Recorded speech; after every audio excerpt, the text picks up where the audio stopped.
The ideal business model here is you just rob everyone and take all the drugs.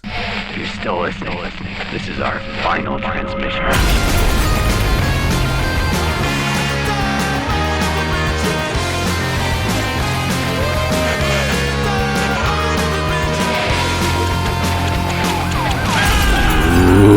We're here. It's the Final Transmission podcast. It's me, Sam Russo. It's you, Jamie Carruthers. Hello. It's one horror movie a week from the dawn of time until time itself unravels and ends. How you doing, Jamie?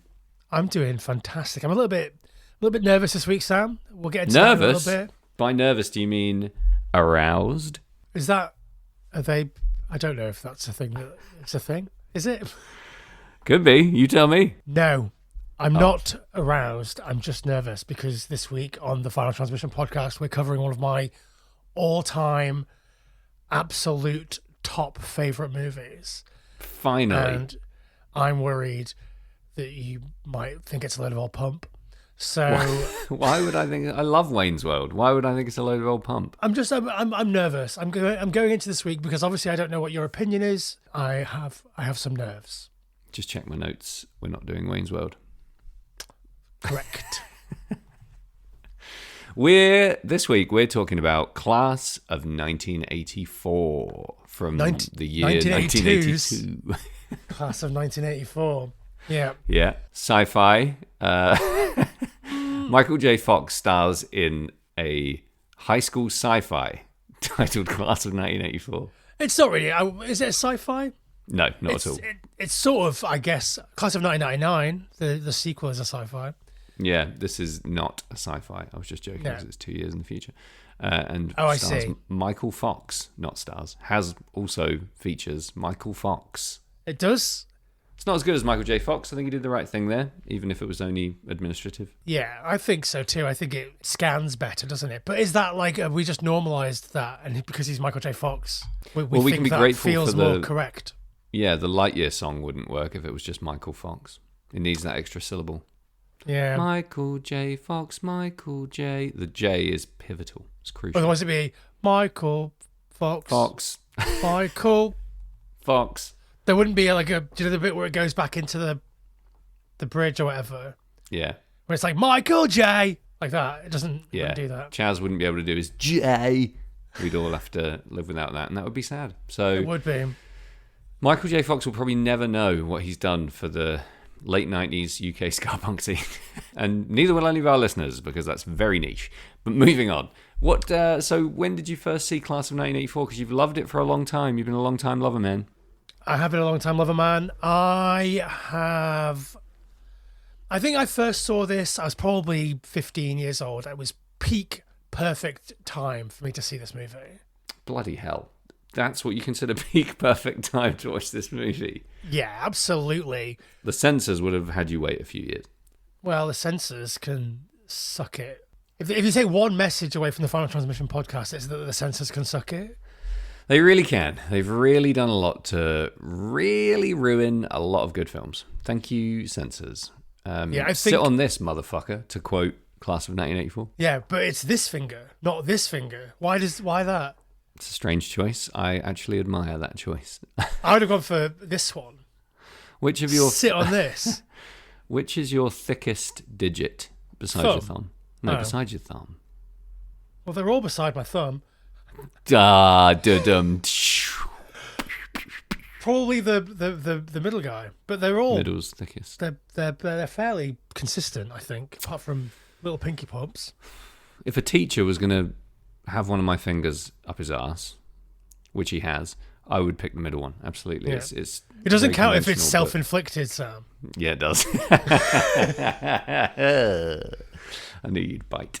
You're not a teacher anymore. True. I mean, once always. That's my motto for teaching. Yeah. My motto for teaching involves sticking a finger up my ass. Listen, let's stop straying from the topic at hand, shall we? Michael J. Fox is in this film. That's good. The film is called Class of 1984. Yeah. Also stars Perry King as the titular teacher. He's not titular. He's the Class of 1984. His name is Class of 84. We're doing great here. A lot of people in this film aren't very well known. That's, I think, why Michael Fox stands out. Yeah, I think he stands out because he's Michael J. Fox as well, and I think he steals the movie. But yeah, he's head and shoulders above even at this tender young age. Yeah, I think the acting. I mean, we'll get into it later, but I think the acting on this movie is pretty good for a movie of this ilk. Sort of fairly high budget for an exploitation movie, but like, you know, we're not in like Scorsese territory. Yeah, are we going with the 3 million figure that's cited online? Yeah, in the very, very boring commentary track from Mark Lester, he does say that it was 3 million. Just for our listeners, Jamie watched this movie twice in prep for this, which probably puts him into triple figures, and sent me a brief clip of the audio commentary, which was approximately 15 seconds of silence, and then a very dispassionate man saying, "That's Toronto," basically. Just peppered with whip crack facts like that behind the scenes, stuff you can only get from behind the scenes, you know. I took like 5 videos that are like that, and that are all just like, this is an alleyway in Toronto. Brilliant. This is the seafront in Toronto, the waterfront in Toronto. Yeah. Yeah, mate. We know it's in Toronto. Cool. Thanks for that. I think Michael J. Fox is 21 in this, and he's kind of a stocky, hardy little Canadian fella. Yeah.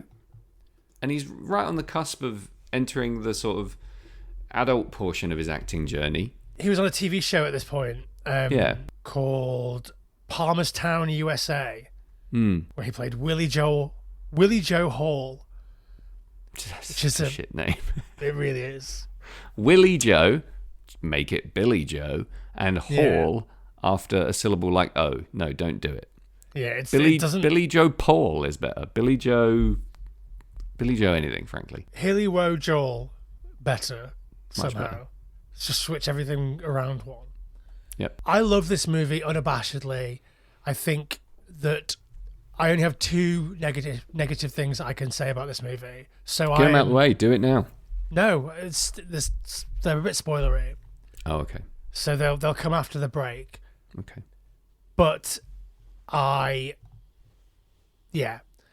just need to go in and say that this is one of my all-time top 5 favorite movies. I have a gigantic poster in my living room. It's up there. It's I love it so fucking much that the threat of you not liking it has driven me to a kind of liquid death. I am. Wow, it really went there. You drink about as many liquid deaths a day as you watch this film. So let's take that with a pinch of salt, dear reader, because Jamie doesn't really care what I think, let's be honest. And I do care. I'm not threatening you with my critique of this film. I'm just keeping my cards close to my tits. You hadn't seen this before, had you? I'd never even heard of it, I don't think, until apart from you. Yeah, you went to go watch it on Prime, currently streaming on Prime, and you went to go watch it on Prime, and it was like stopped after like a second. Well, yeah, here's the thing. When I opened this to watch it, it said resume watching, and I was like, oh, fuck, I've watched it and forgotten about it. And it turns out I'd watched approximately 25 seconds of it and then stopped at some point in my life. So I have no memory of that, obviously. That sort of bodes well, but it doesn't fill me with the dread, because you didn't go, oh, God, this is shit, and dip out. You were just like, maybe... None of us, we can speculate. Maybe I was asked to, I don't know, paint a barn. It means that maybe you were like, okay, just not right now. Possibly, yeah.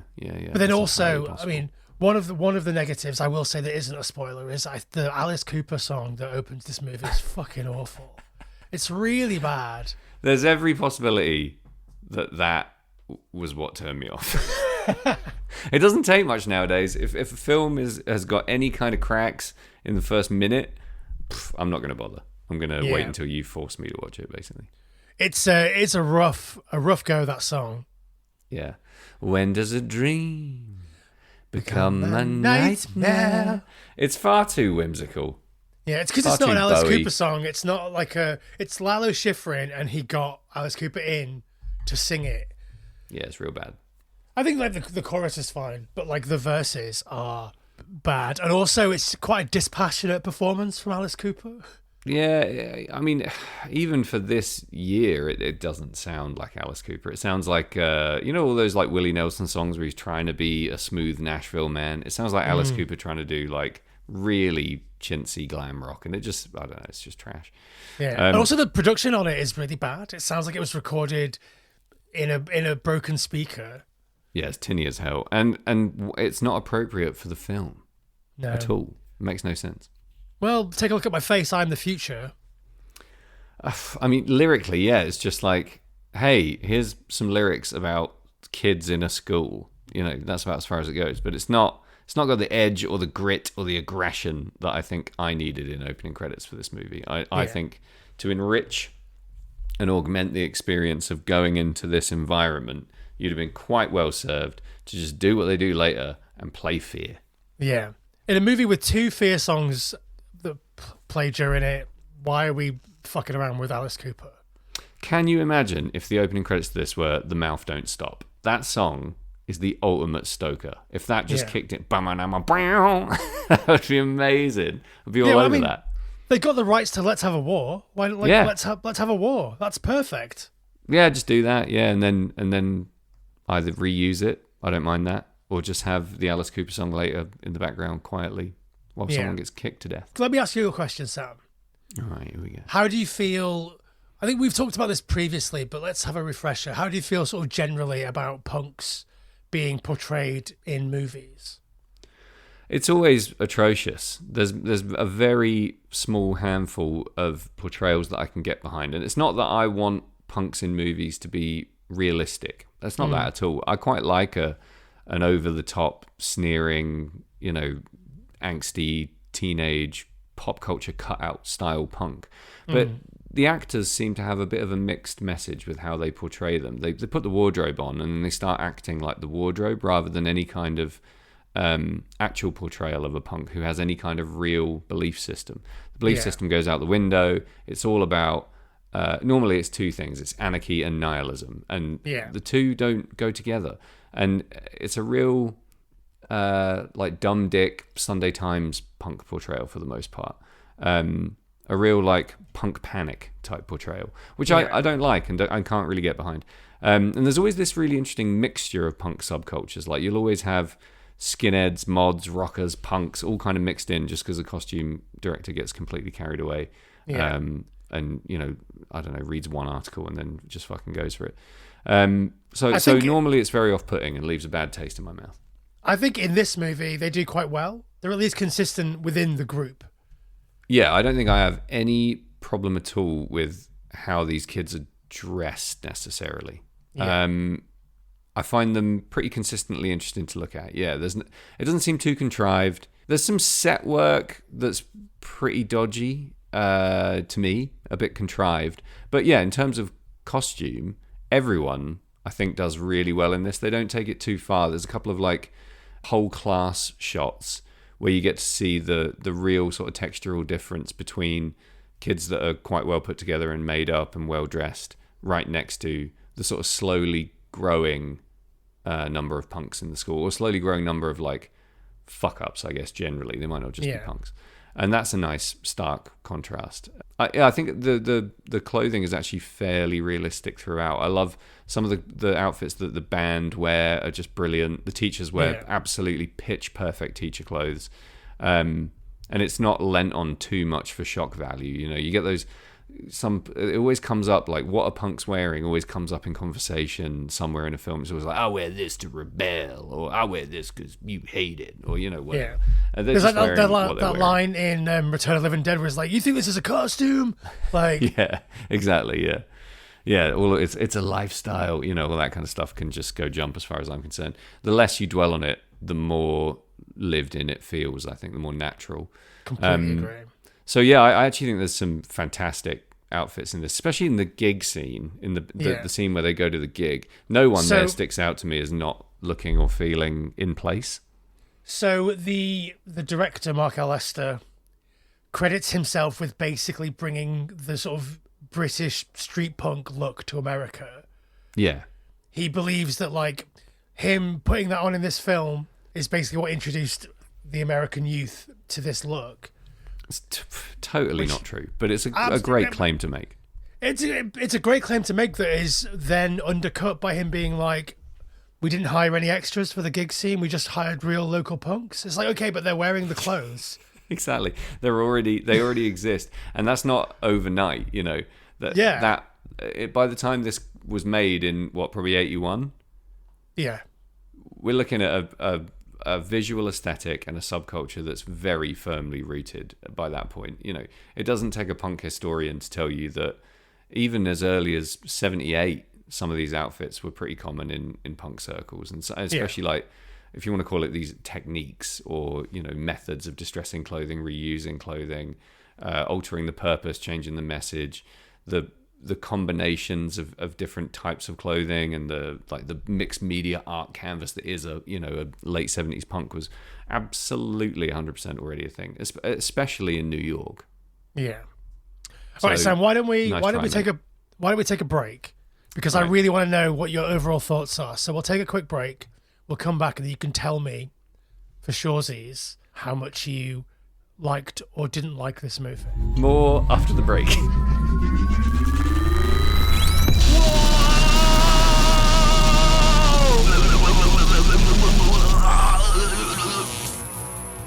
Whoa, holy shit. I guess that's why they call it Phantom Power. Okay, Sam, I'm back. Are you back? Just about, buddy. Just about, buddy.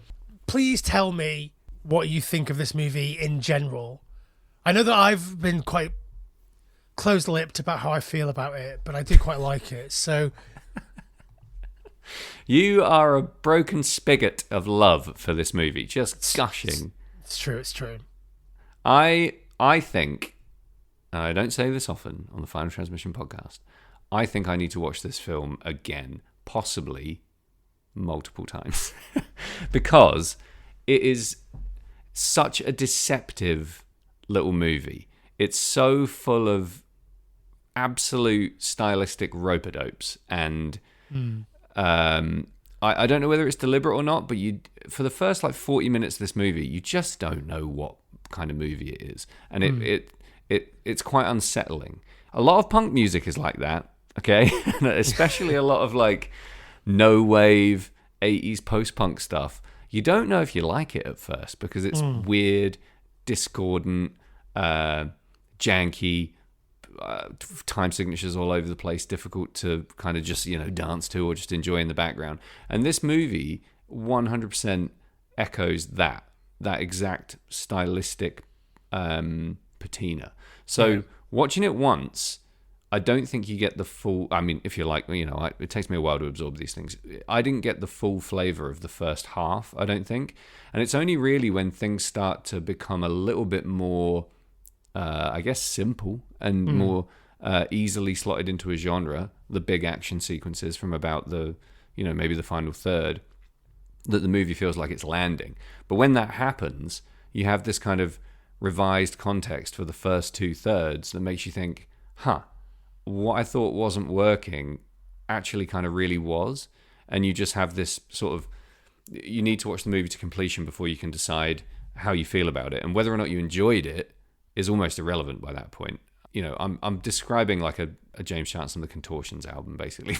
But that's my feeling about it. I didn't really enjoy it, but I do think it's pretty great. Good. I mean, I'll take that. That seems pretty reasonable to me. I think it's a movie for quite a wide audience, weirdly, I think. I know this is a fairly niche release. Like you said, it is a more of a cult movie. But I think there's something for so many different types of horror, thriller, drama lover that you could really bite a chunk out of this coming from a lot of different angles. There's parts that I think are boring, I'll be honest. There's chunks in the first 2/3 that I think I could absolutely do without. But at the end, you do sort of think, well, maybe if you do without that, you actually lose something quite vital in the gravity of this ending. I think what makes this film so good to me is that I disagree that there are any boring parts, but I think that it spends a lot of time developing the characters so that when they do things that you find massively abhorrent, it really changes your opinion of them. Even though we know that Stegman is a dick throughout, but you kind of like him. And then when the teacher does something really bad, or when like something really bad happens to him, or whether when he goes off the rails and, you know, kills somebody, Yeah. like it marks a real turning point. Like when Roddy McDowall's character is holding the whole class at gunpoint, it's like you really, oh yeah, I just think that you need all of that weird sort of, okay, but why do I care about the fact that this guy has a drink after work, or like the way that he talks about his wife, or the way that he talks about his animals, or whatever. It's like, I think it all feeds back in quite a clever way. But I think you're right that when you're watching it, if you don't know, it's quite hard for me to be like, yeah, because I haven't seen it for the first time in 20 years. Of course. Like, it's quite hard for me to be like, well, maybe on that first experience I was like, all right, give me the good stuff. But like, now I've had the good stuff, and I know I can always retroactively put that back and enjoy it because I know where it's going to end up. Yeah, I think for me it was more of a misread. I was sort of like, this is fine, but thicken my gruel a bit. Do you know what I mean? Like, give me a little bit more substance here. And what it was actually doing was just kind of a back to basics, nuts and bolts breadcrumb trail to the end of the movie and to the big resolve. I think that scene of Roddy McDowall holding those kids, teaching those kids at gunpoint, is one of my favorite scenes from the final transmission oeuvre so far. I think it's funny, it's really clever, it's obviously deeply satirical, it's a real jab at so many different things in the American school system and American culture more broadly, and it's still not the payoff.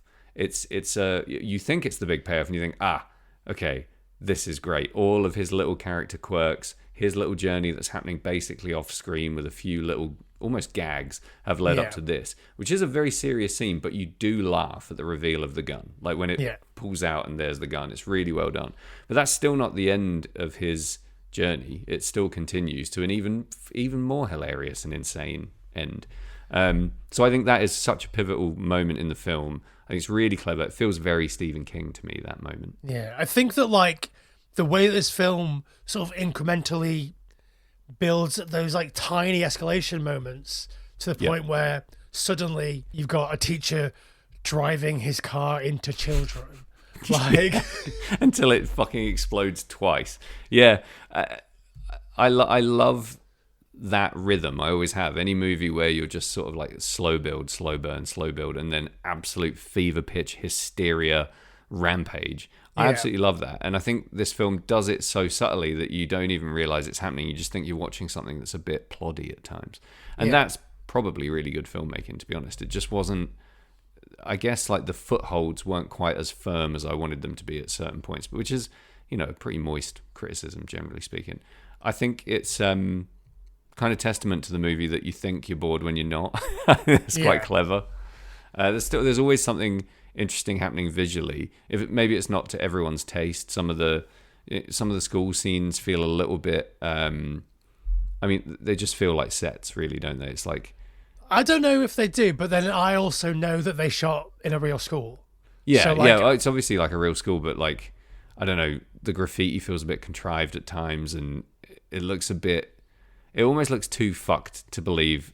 I know that we're suspending our disbelief, but like, it is way too fucked to be real. Do you know what I mean? Like, I at least want to believe that this school exists and the people in it are actually, you know, real characters. But it's like apocalyptically fucked.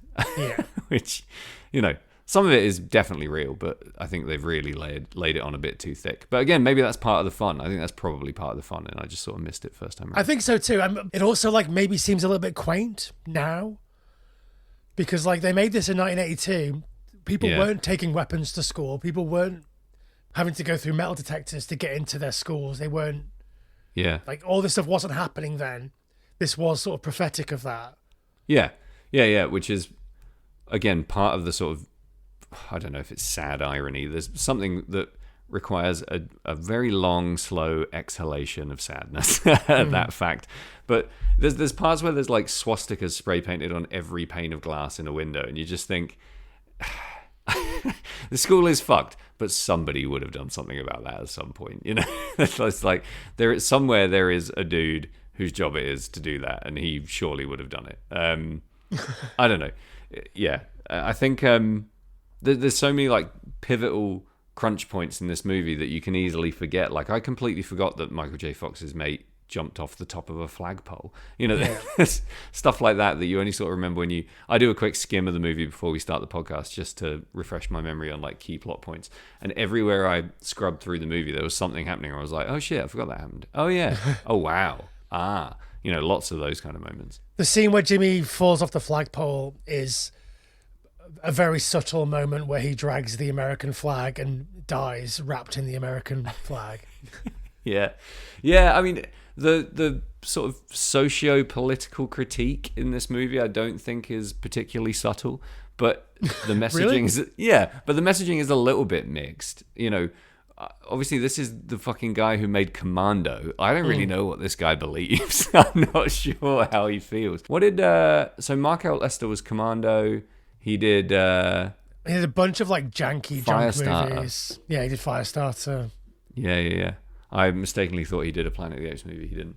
Roddy McDowall is pretty rock solid in this, I thought. I think Perry King is also... So, as a former teacher, does this movie hit differently to you? I don't think it's differently. It's definitely like anything. I used to work with a lot of people who would watch those teacher TV shows. You know, those like educating whatever insert. Yeah. Where they do like behind the scenes behavior management stuff, and I can't think of anything worse than finishing your day job and going home and watching someone else do it badly on TV. Like it blew my mind that people did that. And there's always an element of that in school movies with, let's just say, behavior issues, because that was my career for quite a while. Yeah. I find it quite hard to watch. Yes, definitely. Yeah. So yeah, I guess it probably is a different film to watch if you have a background working at any level in education. Yeah. But that it doesn't really taint the experience or anything. If anything, it probably augments it a bit. Like it probably makes it a little bit more real. I will say that there's moments where you think, "Fucking hell, I've been in that situation." You know, that's happened in real life. I was going to say, that's what I was going to ask. Is like, is there stuff that happens in here where you're like, yeah, that's legit? Well, yeah, there's moments where, for example, I know that people will watch this and they'll see moments of like really open, brazen defiance, and they'll just say to themselves, "What does a teacher actually do in that situation?" If a kid just says no and walks away, and the answer is you can't really do anything.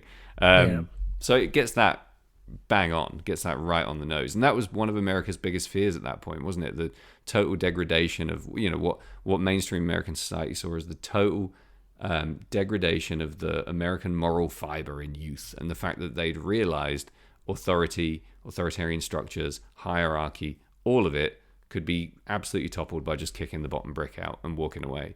And that was terrifying to the fabric of American society. It's such bullshit though, because every generation has that. Like in the 50s, course. they were like, oh, these fucking greaser kids are like completely going to destroy everything. And I guess not in the 40s because of the war, but like in the 60s, there was all like the hippie. It's the same. It's like the moral fiber of that generation's youth is always going to be considered the worst. Yeah, but I think there's something really unique about the 80s because there's violent defiance. It's quite widespread. You know, it's not just a ghetto problem. You know, it starts sort of leaching into every area of school, and the more kids question authority, the more of a problem you've got as a sort of, I don't know, a straight society. You know, the more alarmist people become, the more reactionary people become, the more oppressive society becomes more broadly. So you're just sort of boiling up this essential conflict between kids saying no to stuff that's dumb and adults blindly wanting to enforce the dumb stuff because their entire belief system is built around it. So I love that this film does that in an interesting way, because I guess we're supposed to like, you know, we're supposed to kind of be behind this guy, right? We're supposed to sort of think Norris is essentially trying to quote unquote save a bunch of troubled kids and teach them music, which is cool, and work in a rough school. So we're supposed to be behind him.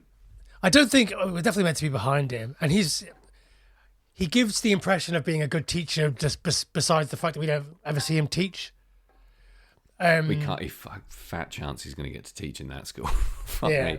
I mean, that's one of the really interesting points about Terry holding his whole class gunpoint is he just wants to teach them. He has to hold them at gunpoint in order to, which is hilarious. The whole idea that you can force people to learn through violence is just a wonderfully rich theme to dig into, and I think they do it really well. They don't go too hard on it. They don't skimp on it. He wants so badly to just be able to do what he feels is his job that he will force children to answer biology questions staring down the barrel of a gun. I think that's phenomenal. His questions are quite before? entry level, though, aren't they? Well, yeah, I mean, he's going to blow their heads off if they get him wrong. He's got to pitch it right. You can't go in with the. It's like what's an amphibian? Come on, these kids. Also, like, I feel like there's a big age disparity between like the good kids and the bad kids. Always. I mean, the bad kids always seem older, don't they? I remember that at school. Like the kids that were the most like rascally, tearaway, violent, crazy kids always seemed like 10 years older than me. I mean, but I'm 40 now, and I'm looking at two sets of kids, and one of them looks like they're my age, and one of them looks like they're Michael J. Fox's age. Yeah, it's an 80s movie, I guess. That's par for the course. I mean, I think if you pointed a gun in my face now at 40, I couldn't tell you what an amphibian is. What would I've got a gun in your face, Jamie. What's your definition of an amphibian? It's an animal that can exist both on land and in water. I'm going to shoot you for just being a smart ass. Look, right, I spent my life not wanting to get shot by fucking Caesar from Planet of the Apes, so... Yeah, that's a precaution worth taking. Learn your biology in case someone from the Planet of the Apes shows up with a gun.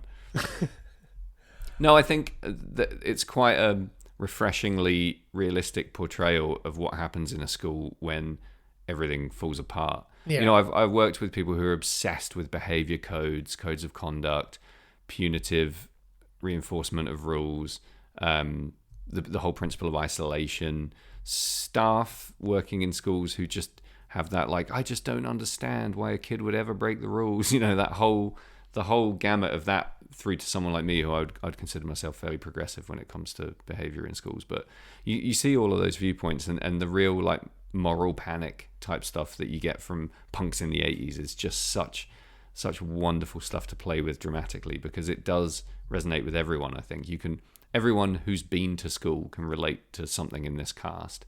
Yeah. Anyone who's ever had to exert any kind of authority on another human being can relate to the discomfort or the power dynamic, or some aspect of it. And the fact that we get a pretty pH neutral protagonist in this is pretty interesting to me. I wasn't in love with Norris as a character. I found his portrayal to be pretty stiff and a bit forgettable. But again, he's a tool doing a job. Stiff and forgettable is exactly what you want from like your teacher, though, right? Oh yeah. I mean, well, I don't know what I wanted that was different. Look at it that way, but there's something about his portrayal that I find a bit hard to believe. I don't know why he's there. Do you know what I mean? In terms of his motivation, like they don't really set up that like they've just moved to this place from Nebraska, and he's now forced into this situation where schools in wherever they are, the mean streets of Toronto, are nothing like they were back in Nebraska. Yeah. Okay. I like a really good hook for my new guy in town. One of the best teacher characters I've seen in a long time, Jim Atty's character in The Holdovers. Spoilers for The Holdovers, genuinely, if you haven't seen it, stop listening for a sec. The big reveal that he's kind of a fraud, and he's a very insecure, basically unqualified teacher, is such an incredible rug pull. It's a massive character revelation. And I love the disgraced drunk teacher who's had to leave 4 schools because he keeps getting hammered, but they can't fire him. That kind of thing. And this guy doesn't really have a hook. He doesn't have a thing. He needs a pipe or a fedora. He needs a linchpin for his character. He needs the fish odor disease or whatever. Exactly. Yeah. He needs like what's the guy from, even the science teacher in Fast Times stands out to me, because he's on screen for absolutely fuck all time. I can't remember the actor's name, but he's a really interesting looking man. He's switching from coffee to Sanka. We find that out in a couple of seconds. He's got a great relationship with his kids. He's spooky. He takes them to the morgue. Everything we learn about him in about 12 seconds of screen time is more than we get about this guy, and his slightly moist relationships. All we know about Norris is that he is passionate about teaching and really wants to teach these kids, but we don't know why. Yeah, I mean, it's probably enough for the movie. I'm probably picking nits. But I feel like splitting nits. If they don't give you that really solid foundation, then when they blow his car up, why doesn't he leave? Yeah. Yeah, then he's like, why? Yeah, why doesn't he leave? Yeah. But yeah, and he's a music teacher, which is an interesting choice. Obviously, it sets up the finale of the movie, and it's crucial that he's involved in some kind of performance or something like that. So yeah, that's cool. But how often do you get? Sorry, music teachers, but hyper motivated, well-educated music teachers who will move to the center of hell to teach children classical instruments. It's just that's not viable to me. That's not really real. No. But it's necessary for the film, so we'll let it slide. I have a question for you, Sam. Another question. Go on. Do you think that Mark Lester is scared of punks, or that he just thinks they're cool? Who's Mark Lester? The director. Oh. Well, that's where I struggle. I'm trying to get a bead. trying to figure out if I had to guess this guy's politics based on the very limited amount of experience I have with his filmmaking. He's probably a fairly conservative leaning fella. Yeah. I think he's probably scared of punks. I don't think he's got a lot of sympathy for them. I think if you were writing punk characters from a place of sympathy, if you're writing any kind of outsider character, any kind of youth character, I don't think you'd have them do the things that they do at the end of this film. I just think you could characterize them as being social outcasts without making them punks, and you could have a small clique of psychopaths that end up doing what these kids do, and they don't have to be punks. They could be anything. So I think punks were the thing in the 80s. It's really easy to draw a fairly insensitive portrayal of a subculture by just going, oh, loud, violent, defiant youth plus this heinous crime equals my movie's villains. It's super easy. Plus, I saw them wearing a swastika in a magazine, so... Yeah, so here's a kid walking around his school with a swastika t-shirt on. Fucking hell. I don't know how you deal with that in a school situation. No, I guess, you joked at the beginning about this being a sci-fi, but it does do the thing that a sci-fi film or a sci-fi story does, that it's about the future and about what's going to happen in the future, but really it's about now and the thing that's happening now. And, it also does that really good sci-fi thing of, it's always going to be prescient. Even though, it's some of it is kind of quaint now because, people go into schools and shoot everybody. Yeah. But the sentiment is kind of timeless, isn't it? Yeah. Well, we think. I was going to say, I hope it's not. But yeah, it's a pretty ancient clash, and I do think there's with a few minor tweaks you could so easily remake this in modern day. Because it's not that far it's not that far back, is it? 82 is a blink of the eye, and I just think it's a pretty, like you said, it's a very prescient theme, a very modern story. Yeah. And, some of it's quite stage. I think you could really easily make a great play out of this. It almost feels like it's based on a play or something. I am wondering how original this film is because, from your point of view as someone who's obviously seen every movie of this type in history, do you remember seeing any scenes where teachers hold the class at gunpoint or where these kind of crimes are committed against a teacher and there's a revenge story and a huge climax? Are there any similarities? Yeah, there are, but they all came afterwards. I think this is pretty. There was a film that came out before, in the 50s, called Blackboard Jungle. That's kind of what this is sort of based on, that plus Clockwork Orange, plus Mad Max, plus The Warriors. I guess is what you do and then you get this at the back of it. But everything that's done that really on the nose has been afterwards, the the principal with Jim Belushi, Yeah. Dangerous Minds, although they overcome the thing, and like stuff like that. So, but I do think this is the first to do some of that stuff. Yeah. I mean, those are all the movies that I had in my list of, similar but different movies. I just thought there was something in this that was quite original and felt like a slightly, if not different tonally in approach. Had some set pieces that, I didn't see coming, didn't expect, and that I thought were pretty fresh. Which for a movie in 82 of a low budget on the tired subject of punks rebelling against teachers is pretty impressive. Yeah, I think like it wasn't tired when they made it, and I feel like that's what sort of shines through. Obviously, we talked a little bit about the punks, or your opinion of punks in movies generally, and the kind of the punks in this movie. But like, how do you feel about sort of the individual punks, the characters? Like, I don't love Stegman as a punk. I don't think he's very clearly like a handsome drama school guy that they put a jacket on. Stegman's interesting as a character. There's quite a bit to unpick here. I'm not sure how consistent his character is. Like you said, you've got the initial inconsistency that he's quite an aquiline, chiseled, decent haircut punk, and that in the movie that makes you go, not sure about him. Then you find out he's kind of a poser because he is absolutely waited on by his mum, obviously has some money, doesn't seem on the surface to have the kind of shit going on at home that you would associate with, your classic kind of tearaway 80s punk. But then you find out, he's actually a psychopath. He goes on to do some truly terrible things. And there's an inconsistency in there that doesn't sit quite right with me. But based just on presentation and visuals, I think he's a bit too pretty and too intelligent, possibly. I don't know. I'm not saying punks can't be intelligent, but the kind of punks we're dealing with in this movie probably shouldn't be. Yeah.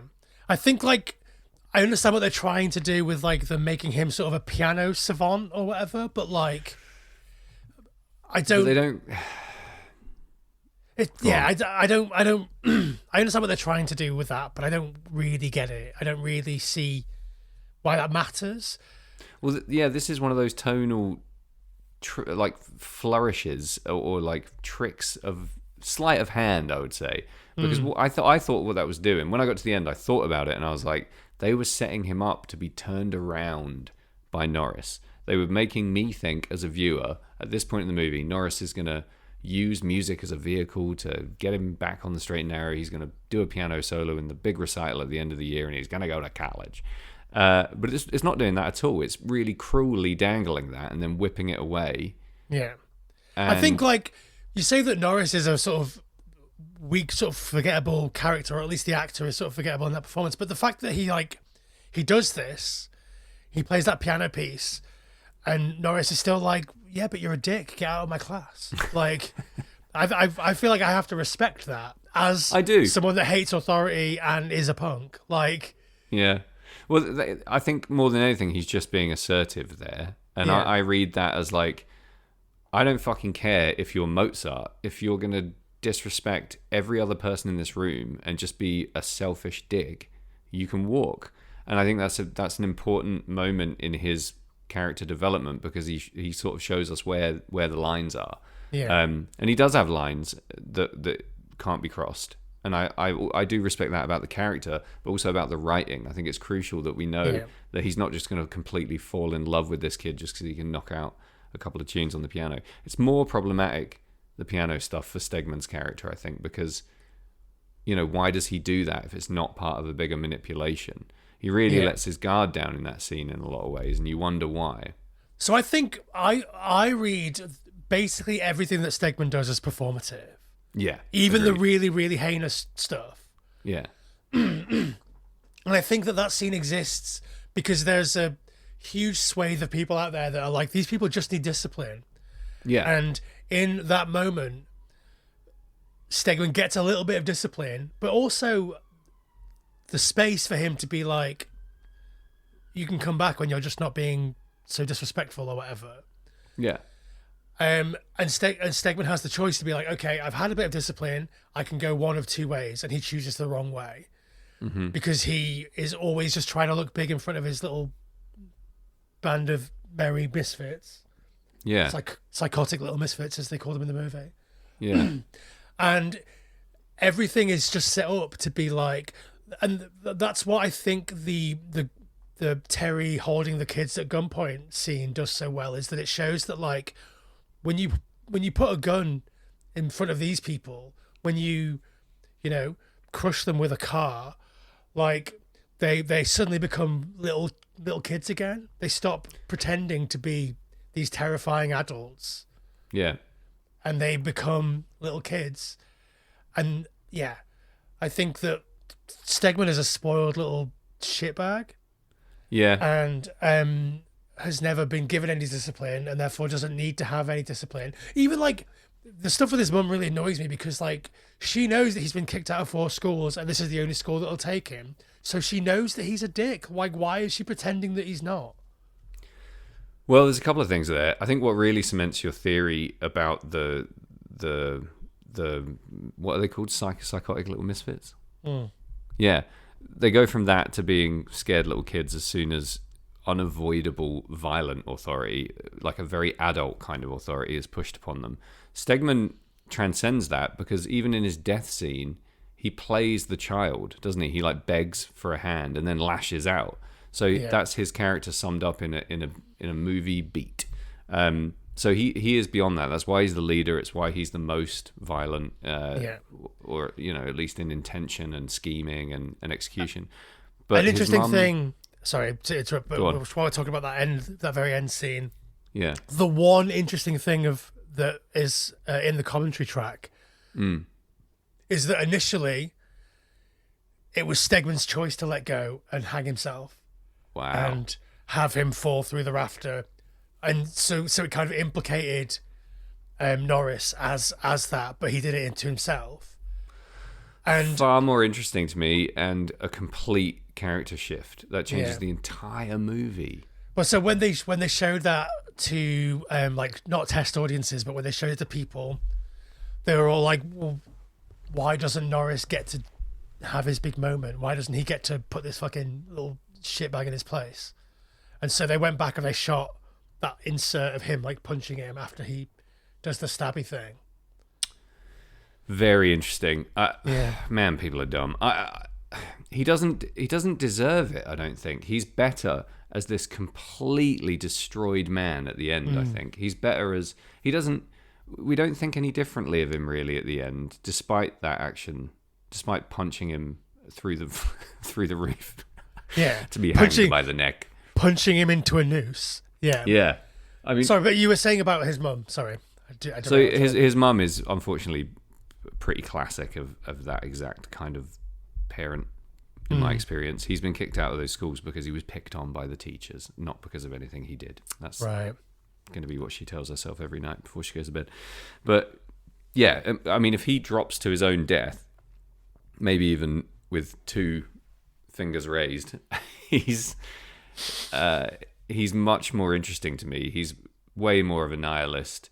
Ultimately, all of this was self-destruction, pure chaos, like a true teenager's dream of anarchy. Yeah. He's living in his character a little bit more that way. He gives us a really inconsistent ending, which kind of tracks, and it's not a death that you can easily reconcile in terms of the actions that he takes to end up there, which makes it more interesting. If he just lets go and gives the finger and falls, you've got a Ramones ending on your hands, but he gives us a bit more of a Glenn Branca, and I'm kind of fine with that, I guess. Yeah. I absolutely hated, and this is probably going to annoy you, the final text overlay. Yeah, I think that was ridiculous. I think that's... I mean, I feel like if there was a scene in the movie where the cop, who's been the cop all the way through, and it's like, look, we can't nail these kids because no one will ever say that they've seen them do it. Yeah. Then if he was like in charge of the investigation and used the same logic to protect his mate, then I would buy that. Yeah, if you had a Columbo scene at the end. But like... Yeah, I just think it's clumsy, and it's a shame because it's sloppy and it's spoon-feedy. I think it's meant to be funny. I did wonder that, but it doesn't tonally. Again, maybe it's just a jank, like jagged kind of humor that I'm not ready for on just one watch. But there's nothing tonally in that scene that tells me I'm about to get something funny. Yeah. Well, I feel like there's nothing tonally in the final act of this movie that is funny. Like once you get into that scene where you know where it's going to go, the rape scene, which is probably the only other sort of negative thing that I have to say about this movie. And it's not really a negative thing about the movie. It's just a negative thing about this trope in general. It's just like the make the innocent wife character suffer so the hero character has a reason to do hero things. It's just it's just like, okay, we need this character to have a reason to fight, and so the reason is we have to watch his wife get raped for 10 minutes. Like, okay, great, thanks. It's a really rough scene. And again, I don't know why you always put me in this position, but in defense of the gang rape scene, it does really catalyze this fairly boring man, in my opinion, into a absolute missile of rage. Yeah. As I'm sure it would. But I don't know how graphic that scene needs to be in order for that to happen. But what I do know is that you fucking hate Stegman at the end of it. Like, you use the right word, performative. Like, a performative rape is really harrowing. Yeah. And that whole scene is gross, very uncomfortable. And I totally hear what you're saying. It's kind of a lazy, easy thing to do, to attack the wife to motivate the quote-unquote hero.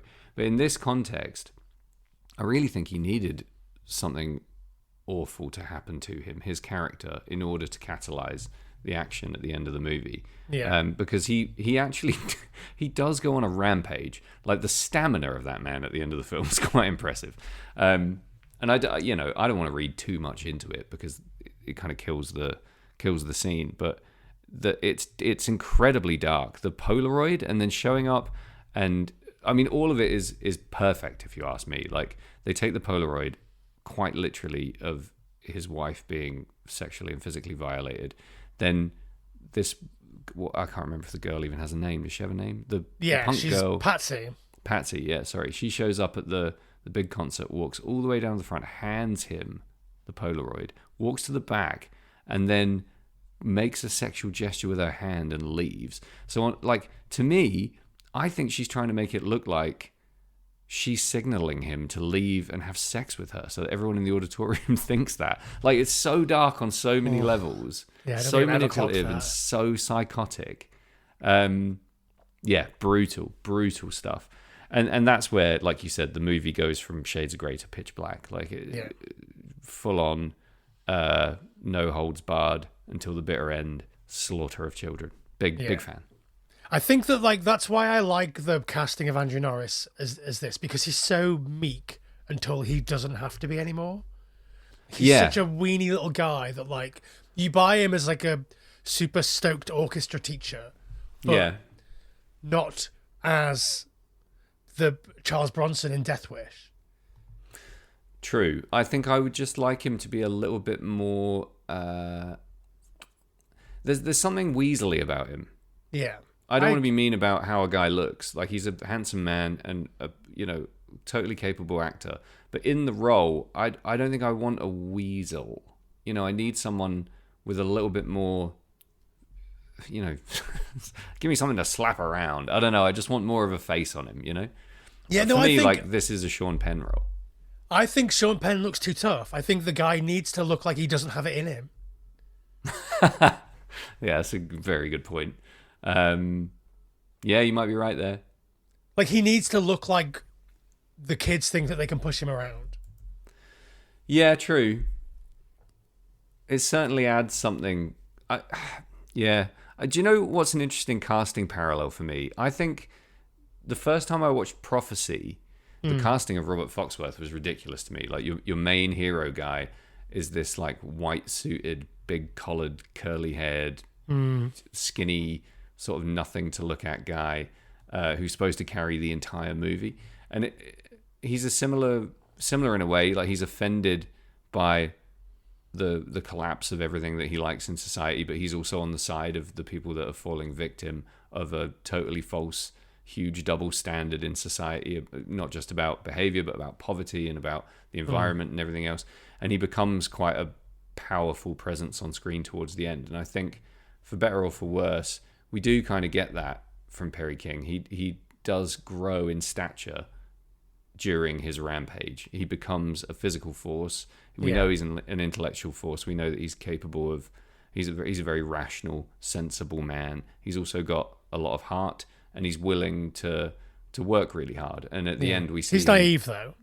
Yeah, he's very well. Yeah, I don't know how naive. I don't know if he's naive or if the kids are fucking psychos. Like, I don't think for a second he should have thought, I gotta go easy here. They might gang rape my wife. Like, I just don't think that's something you could expect him to deduce from what was happening in the school.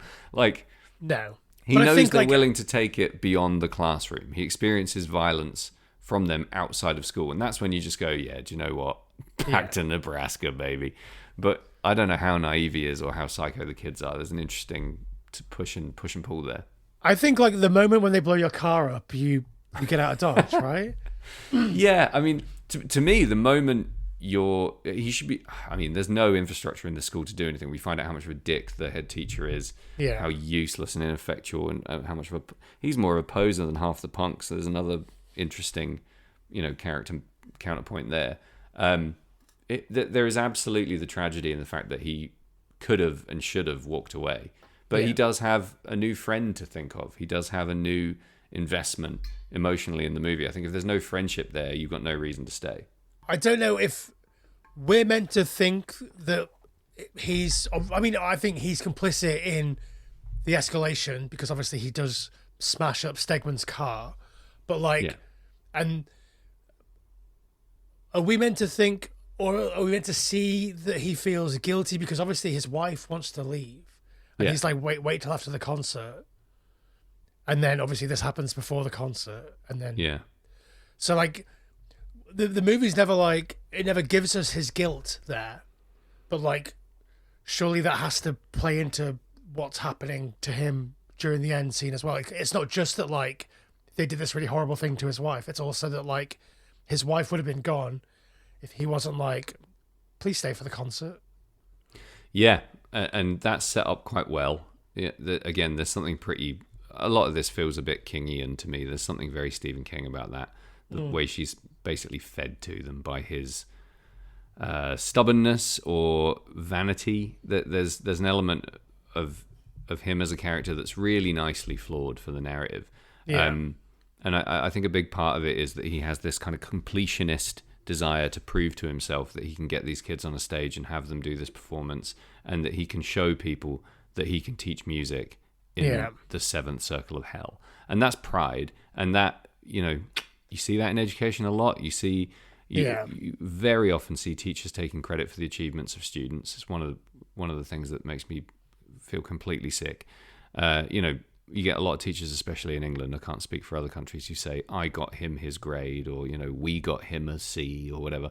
That kind of attitude's always been abhorrent to me, and you see it in him a little bit. So, again, I think it's quite a realistic rendering of this particular kind of male ego.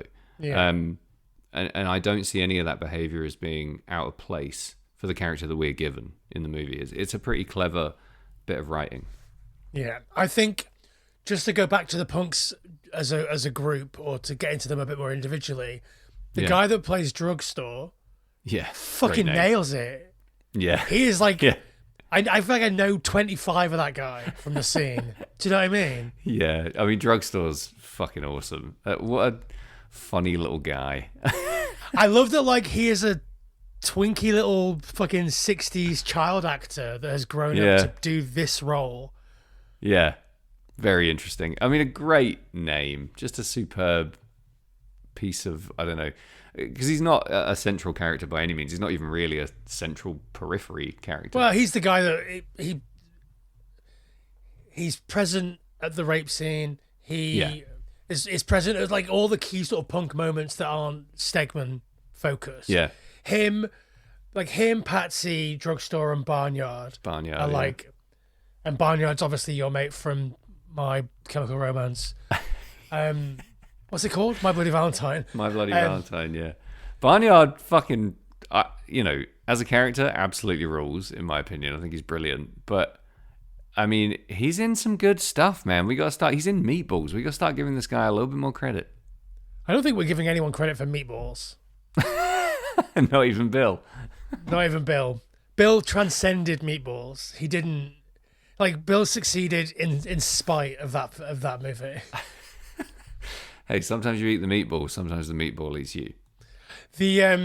A fun fact about this movie is when they were trying to get distribution, they set up some screenings for Paramount in the hopes that they would buy it, and they wanted to set it up as a double bill with Death Wish because people would be primed to watch this after watching Death Wish. Right. Obviously, it does share some things in common with Death Wish. Sure. Death Wish is also a right-wing movie about a left-wing character becoming right-wing.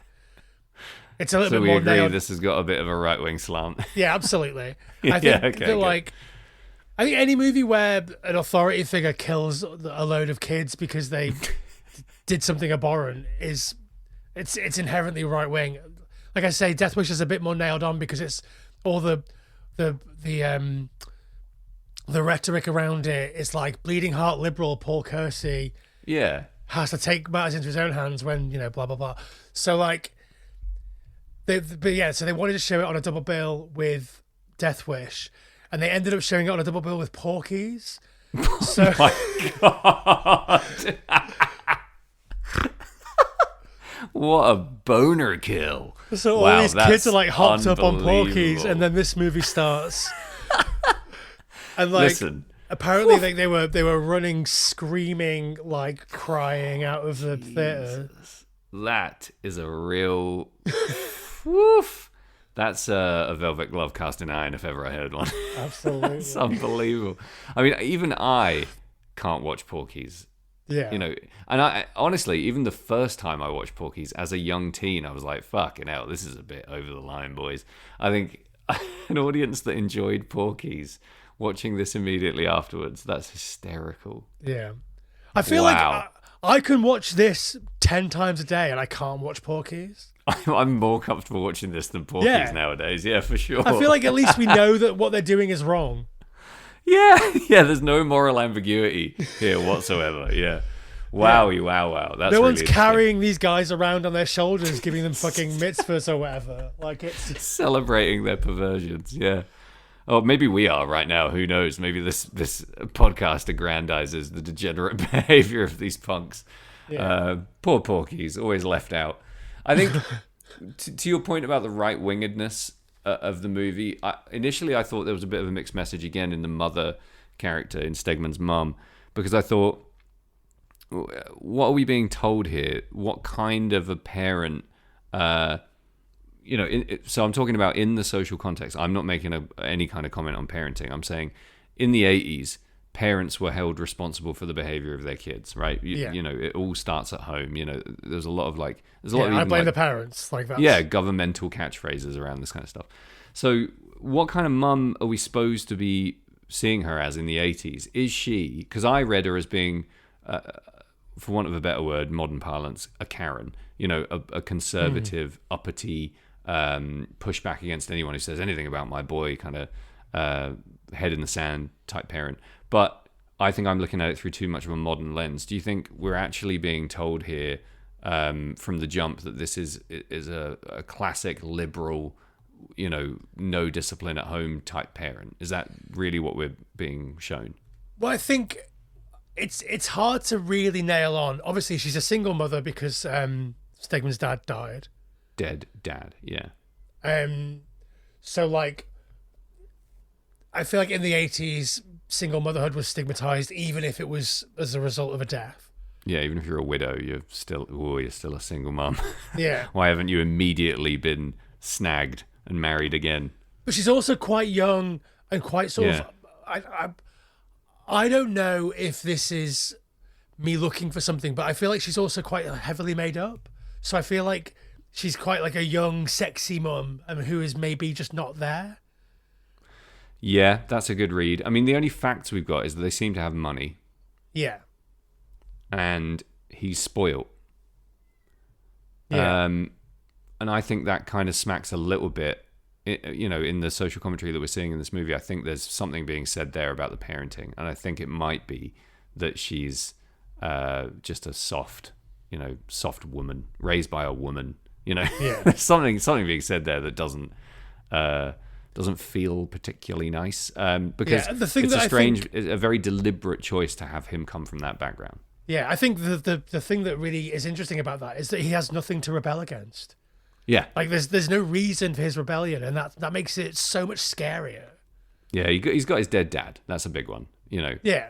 Losing your dad young is always going to have some kind of.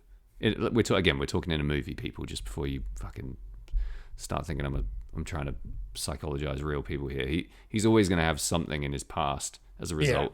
That thing in his past precipitates a lot of his adult behavior, especially the manifestations of his clear mental illness. But we don't get to dig into it very much. He would never admit that. I don't think his character would never go there. No. He's well and truly into fucking Patrick Bateman levels of psychotic behavior. Yeah, and he's so well supported by. I mean, not really, because she doesn't give him what he actually needs. She gives him what Not she at all, thinks. no. But he's so supported by his mum that in theory he shouldn't have to rebel. Yeah, it's an interesting kind of benign neglect because it's very activated by criticism, and I've always, I've observed that a lot, and I find it interesting as a character in this movie that she's quite well rendered. She's very real. She's very relatable. So I can't help but think there's some kind of criticism there that's maybe not fully fleshed out, but that is clearly visible immediately.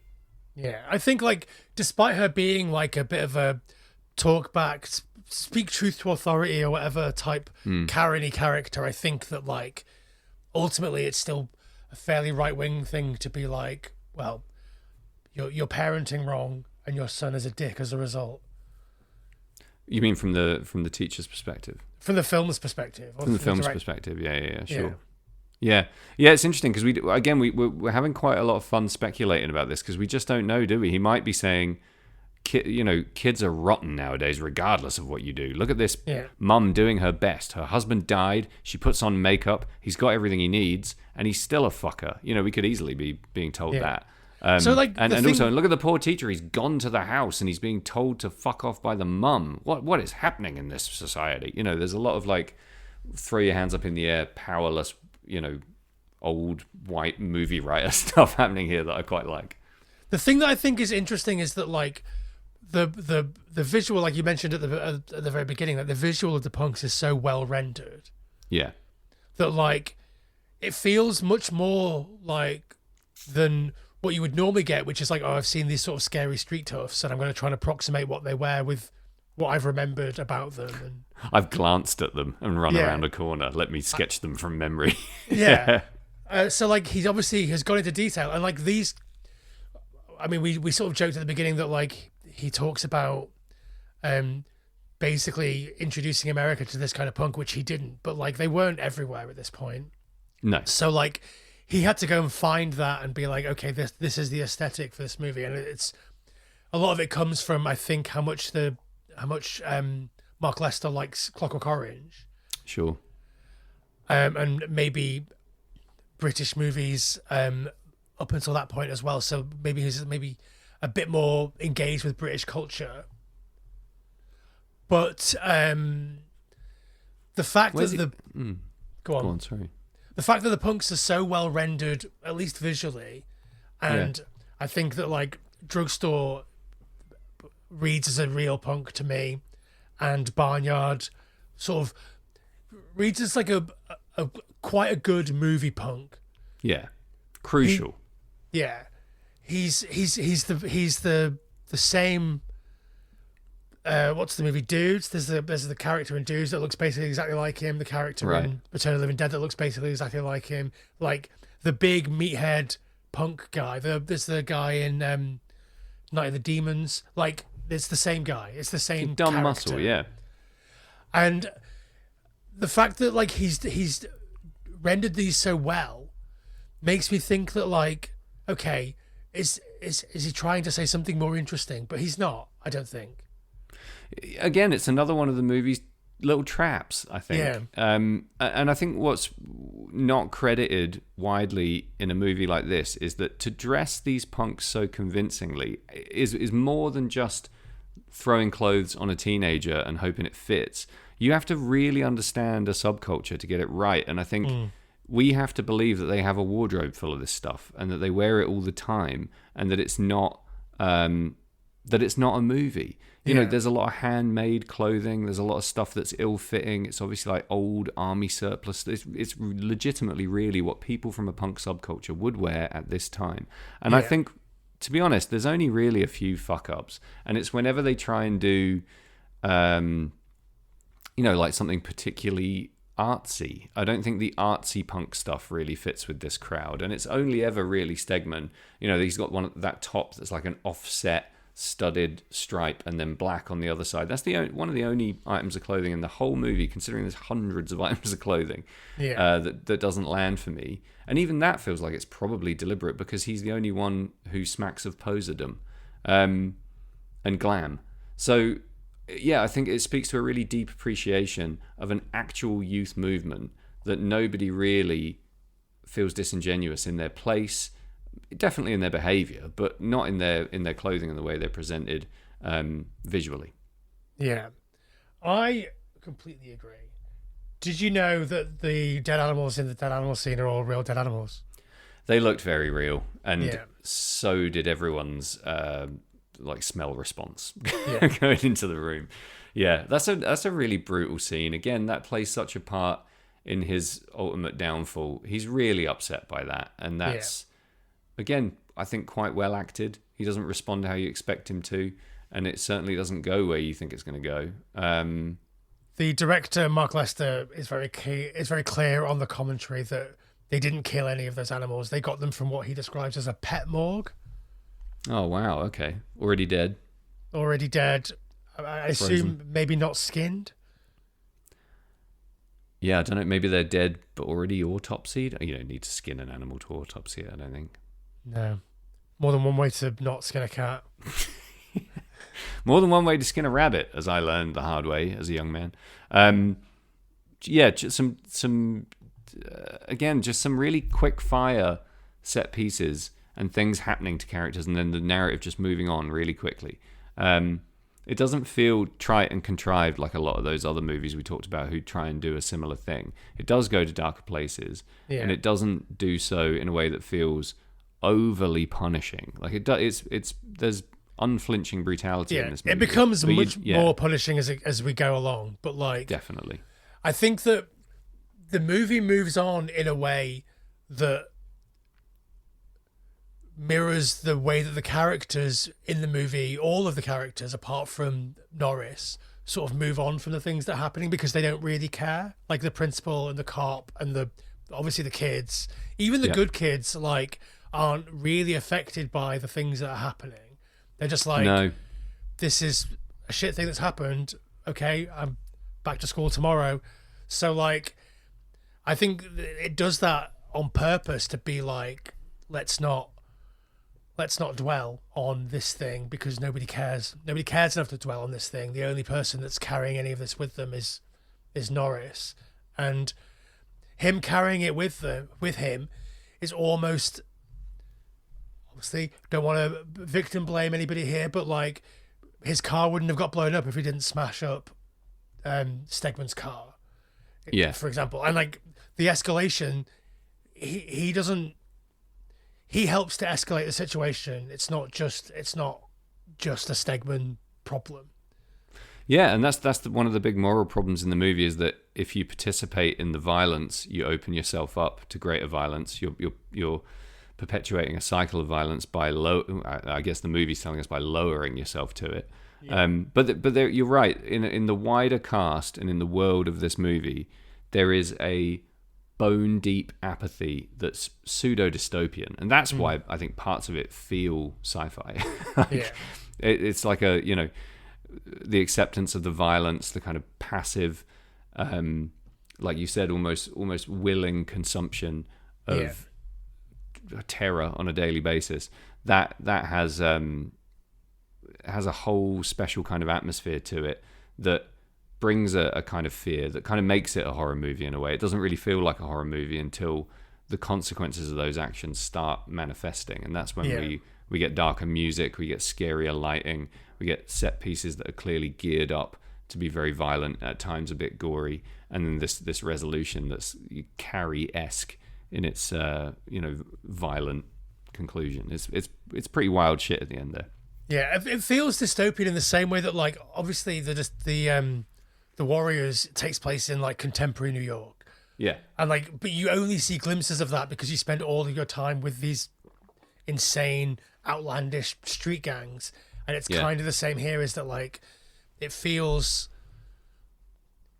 dystopian. I mean, it feels dystopian because of the horrible shit that happens, but like, it adds to that because you're seeing these sort of characters that exist outside of the world that they live in because they're dressed in a really outlandish way. I mean, obviously we know the wider context for that now, but like, when you stand them next to Michael J. Fox and to his little girlfriend and to Norris in his little grey suit, and like, it becomes so much more dystopian looking, appearing at least.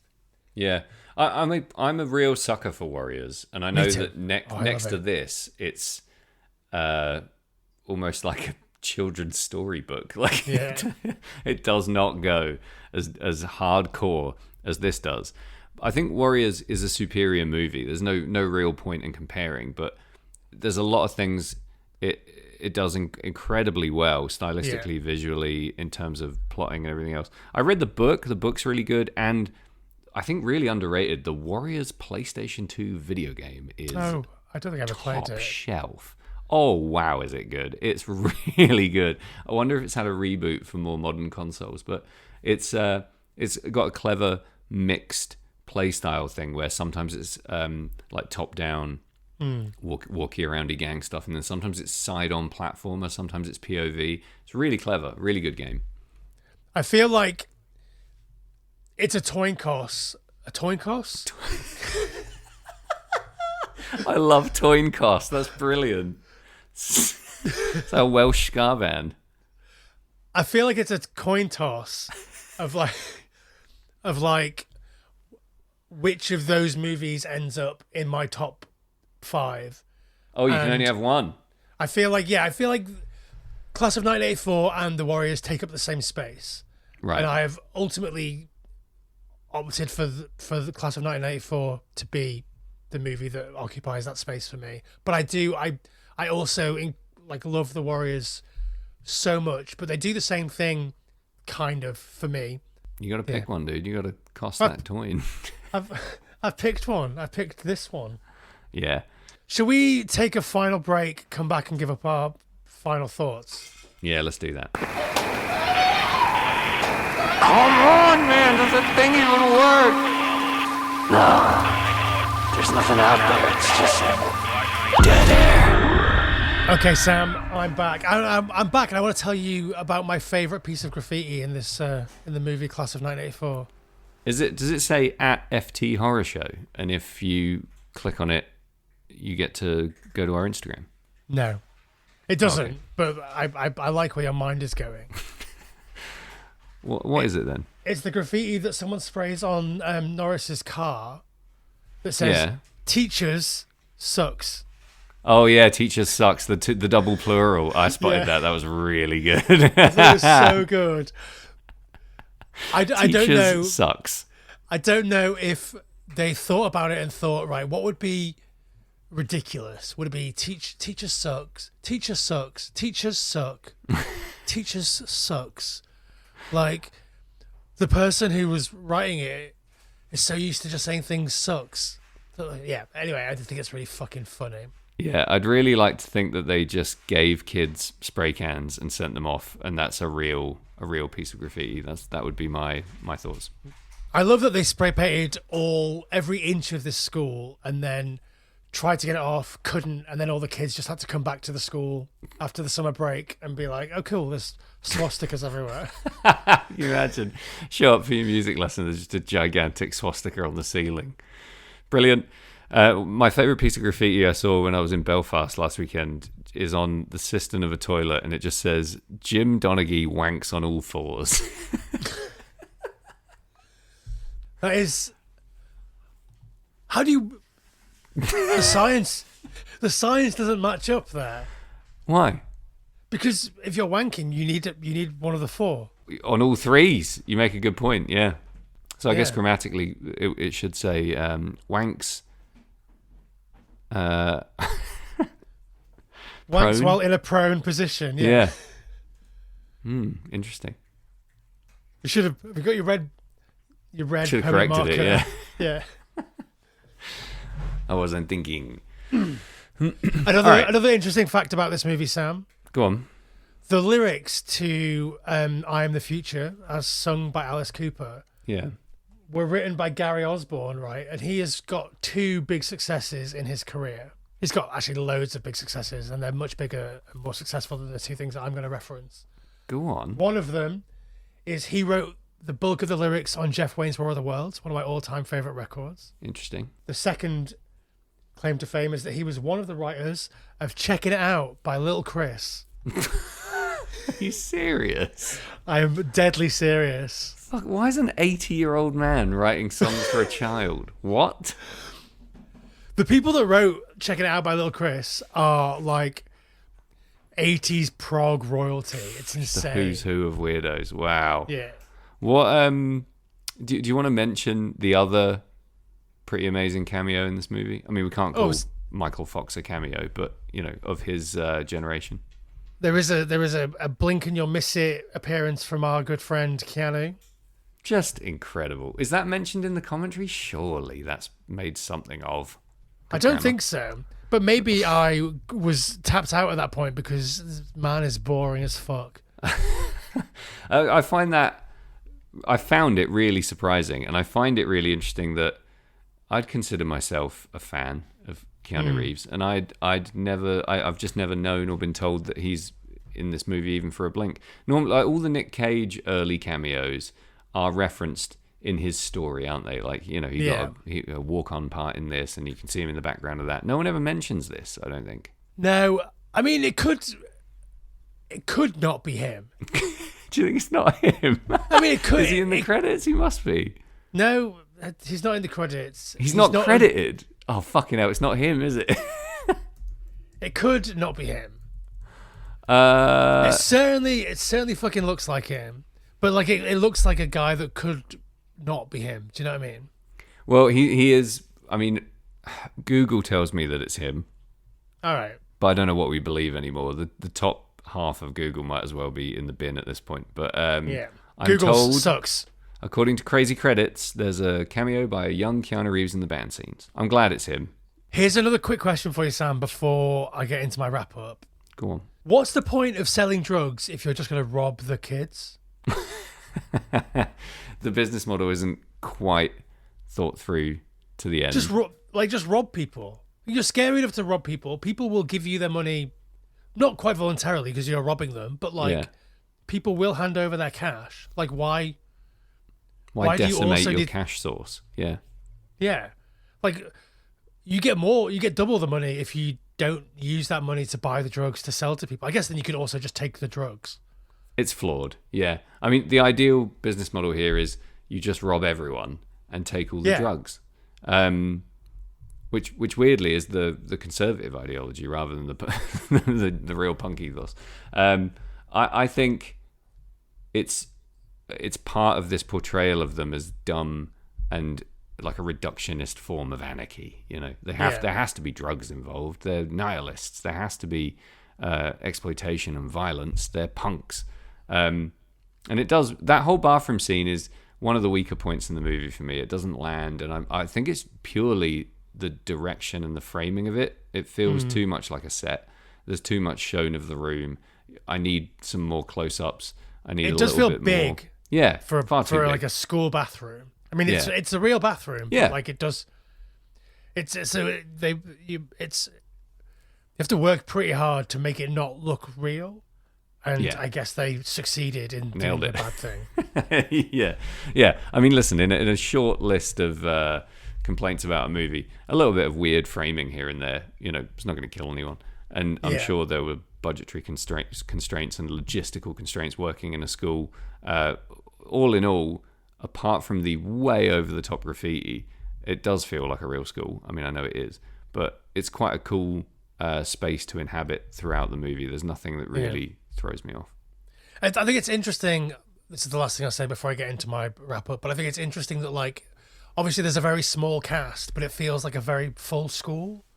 It does. I mean, it's well populated, I would say. You don't feel like you're seeing you do see a few of the same peripheral characters, noteworthy characters because of certain attributes several times, and that's fine with me because I don't want it to be a sea of anonymity in a school. I want there to be some familiarity in the people.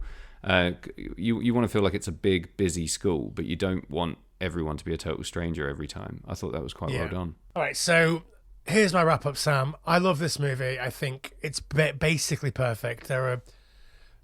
If it wasn't for the song, this would be a perfect movie. Wow, poor old Alice. Yeah, I think I hum and ha on like the negativity of whether Stegman is like threatening enough in himself. Or like the actor Tim Van Patten playing Stegman is threatening enough to be the antagonist of this movie. And I think that they chose him on purpose, the same way that they chose Perry King on purpose as like a guy that doesn't have it in him to do this revenge. The idea that like this could basically be any normal kid. Sure. Who just sort of goes off the rails and escalates their personality to the point where they become this person, and then they have to continue escalating in order to maintain the person that they become. I waver on that, and I hem and haw, and I ultimately think that it works for me.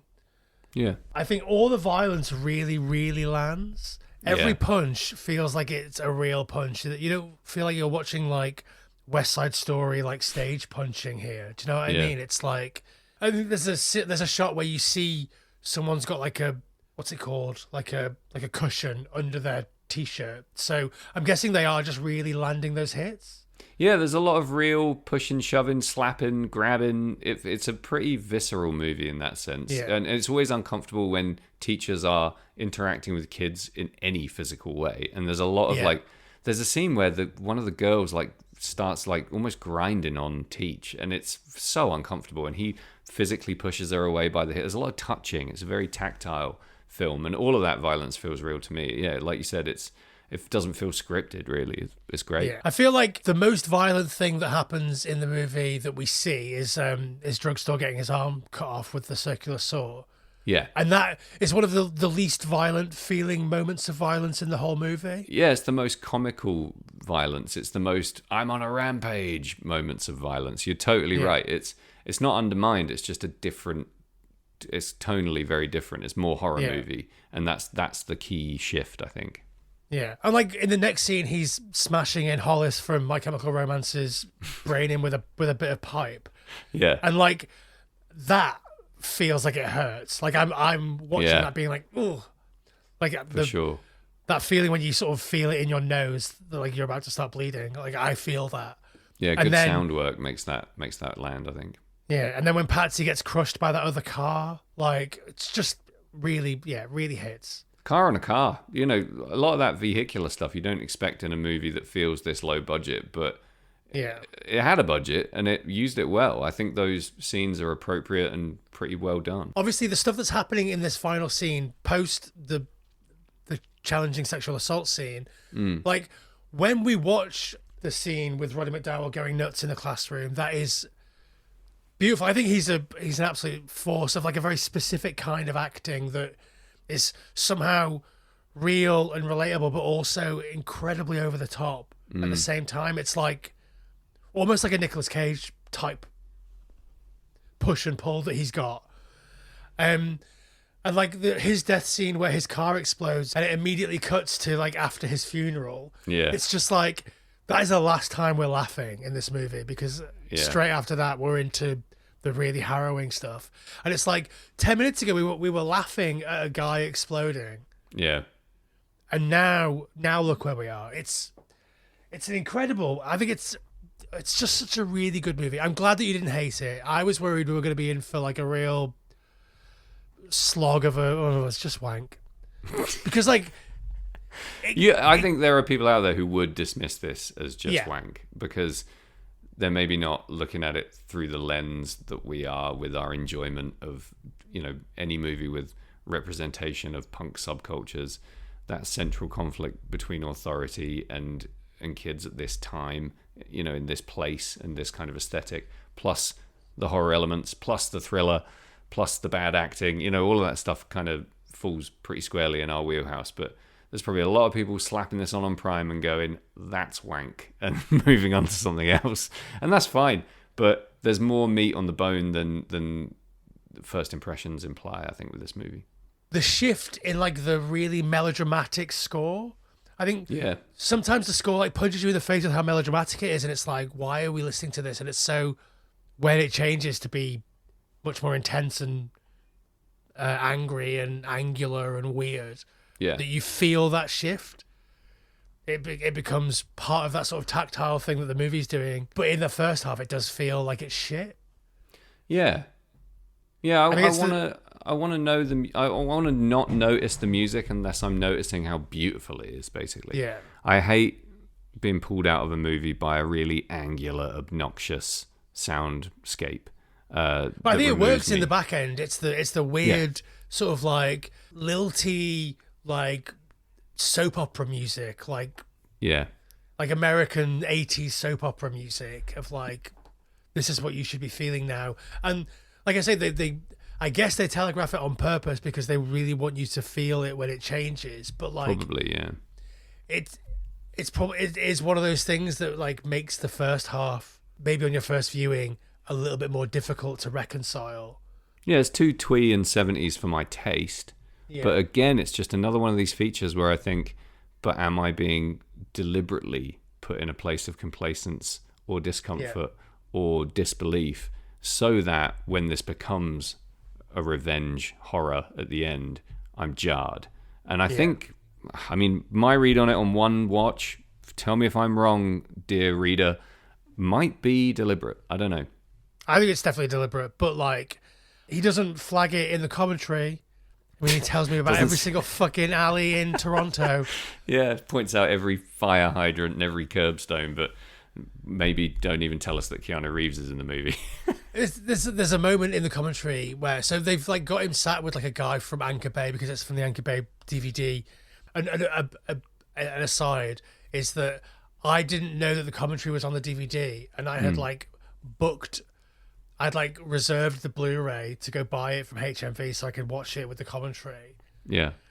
And then I was like, well, I'll just double check the DVD that I've got before I do that, just to make sure. And it did have the commentary on it. If I'd have gone out of my way to go into town specifically to buy that Blu-ray for 15 quid, bring it home, and then he's just like, this is an alleyway in Toronto, I'd have sought him out, and I would have thrown him through a building. Sort him out. Yeah, it doesn't necessarily support your assertion that the only reason to buy physical media is for the director's commentary when the director's commentary is that dull. I mean, it is dull. Like, but they've got a guy sat with him who's like trying to ask him questions to make him be interesting. Yeah. And even then, he was like, tell me about working with Michael J. Fox. And he was like, oh, he was great. He turned up. He did everything we said. Oh, cool. Done.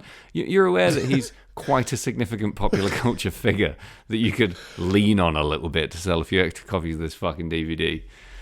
Oy. Really you can lead a horse to water, eh, bud? But you can't make him record an interesting commentary DVD commentary. Find me a horse that can do a good director's commentary, and I'll show you a horse worth riding. Yeah, okay. You can teach a man to fish, but he won't lead a horse to drink. Water. You can teach a man to drink a horse, but you can't fish on all fours. Exactly, perfect. So I give this 2 out of 2 S's in Teachers Sucks. There are 3 S's in that, but there's only 2 important ones. Brilliant. Very, very good. Give us your sum up, anything that you want to addendum. Yeah, not to go over old tracks, but I was pleasantly surprised by how clever this film was. You're sort of led to believe, as a modern movie viewer, that a film that looks like this can't possibly have anything valuable to say, and it's just not the case. It's a real exercise in not judging a book by its cover, and not even judging a film by its genre, not reading into anything based on director, cast. Like, lots of very subtle, almost conspiratorial factors make this movie really interesting, and I think that's probably because it's genuinely well written and well directed. And even if some of it's not to my taste, some of the acting doesn't live up to what I would like from a cast pulling off something that's thematically fairly lofty. I think for the budget, it does exactly what it's supposed to. And my measure of a movie is always if I can understand what it's trying to do, and if it does it well by that measure, then it's a massive success. And I think this movie's really entertaining, pretty challenging, and kind of stands alone in the genre of punk-adjacent horror thrillers because it does some really interesting things. And as far as I'm concerned, /aware, some original things. So I'm going to give it 1J. I'm trying to do your thing. 1J out of 1.5 J's in Michael J. Fox. Okay, I was confused there. There I'll are give 0 J's in this movie, so that makes sense. I'll give it 8 out of 10. Trombones out of trumpets. I think it's really good at what it does, and that's a pretty significant win. Whether or not it's critically acclaimed, I don't even know, but I think there's quite a lot of great stuff happening here. So, and I will say it again, I'm going to watch it again to fully understand it. I do think it warrants a second watch. I don't know if the impact will deteriorate or if I'll find new stuff, but I do think it's one that's worth watching and paying attention to, at least. Yeah, I think that, it's notable even just because it gets the punk stuff right, and the shots of or the scene with Teenage Head, the Canadian punk band, playing in that club, it's shot almost identically to the Decline of Western Civilization. It's almost indistinguishable from actual real footage. I mean, there's going to be people out there rolling their eyes at me calling Decline of Western Civilization real punk, but there's a direct aesthetic parallel there that's pretty hard to nitpick. That band is a real band, that music is real music, and those people going nuts are doing a great job of either pretending to be punks or discovering that they're punks. One of two things is happening there, and it's very cool. The real punks hated the actors. Yeah, I bet. And the actors were fucking terrified of the real punk. Yeah, I bet. I mean, but even punk dancing is done very poorly in a lot of films. I shouldn't even call it dancing. Do you know what I mean? People moving at punk shows. There's moments in this that look pretty real. Yeah. There's moments that look a bit. I'm just being so picky here, but that look a bit 3 years prior. Do you know what I mean? There were certain aspects of the grabbing dance and the grabbing and spinning around that was very London in the late 70s and not so, American Canadian in the early 80s. But we're cultural historians of something that nobody cares about. Do you know what I mean? And we're really putting on the white gloves and going through this with a literal tooth comb to hold it up against a reality that is quite important to us, but nobody else gives a shit about. And if you're the kind of person who doesn't care about accurate representation of the punk subculture in early 80s horror movies, you're missing out, bud. Get on board this nerd train. It's done well. I'm quite impressed. We are gunslinging historians of the abandoned West. We are. I've got a real question that I should have asked you in the first minute of the episode, potentially. Where is the film set? That's a great question. Anywhere. Good. This could happen anywhere kind of vibes. Yeah. Any not city in America or Canada. Not based on a true story, despite the opening the claims, text. Yeah. Again, cool, good, confusing opening crawl. Enjoyed that. Yeah, I did think it's because it's based on real events. It's there really is violence in schools, so we base this on a real event. Yeah. It's cool because you get some Canadiana, you get the distinct impression that you're in New York, then you get some LA punk, and you get a Canadian band, and you get this fun kind of soupy mix to navigate that gives it... I love a movie with no strict sense of place. I think it's something that's hard to pull off and deserves respect. No strict sense of place, but it still has a sense of place within itself. Is a tough thing to pull off, and they do nail it, I think. Yeah, it doesn't have the anchor to lean on that this is a place. This is a character. Like New York is a character. LA is a character. This is just fucked. And any fucked town in the USA. Identity. Yeah, exactly. Yeah. And I think that's to its credit. Pulling that off is hard. You're right. You can't say like, it's New York. You can't credit anything to your very specific locale. So you have to work with something more nebulous, which comes with its own kind of atmosphere. And I think it's pretty awesome that this doesn't need to be a New York punk movie. It doesn't need to be an LA movie. It can just be. It feels like a Toronto movie to me, and I think that's rare. Well, it's because that alleyway was in Toronto. So I'm told. Cost me 15 quid to find that out. That was Class of 1984, Sam. I'm glad that you didn't hate it. Thanks, actually glad Jamie. that you liked it. It's one of the first times you've ever said that you're going to watch one of these movies again, so I will absolutely take that. And in the meantime, I'm going to say two things to you. I'm going to say go to redscare.net. They support us wonderfully. You support them. You should support them. Do it. By going to redscare.net and looking at some tour dates and buying some vinyl records and some CDs and all that good stuff. And then you could also engage with us on our various platforms. If you really want to support us, chuck us a bit of money, you can do that at patreon.com/final transmission, where you will also get in return for the said money unedited, uncut video and podcast versions of episodes of this podcast, much like this one and many, many others. You can go to @FT Horror Show on your social media platform of choice, primarily if it's Instagram or TikTok, and you'll see some extra content from us there. Great content. Good content. You can follow us on our personal social media @Sam Russo Music and @Carruthers. The links to both of those are on the @FT Horror Show Instagram. You can also follow me on Letterboxd @JamieFT. Maybe not I don't know if they have ats on Letterboxd, but you can do that. Follow us, you pervs. Go on, you know you want to. Whoa, you naughty little bugger.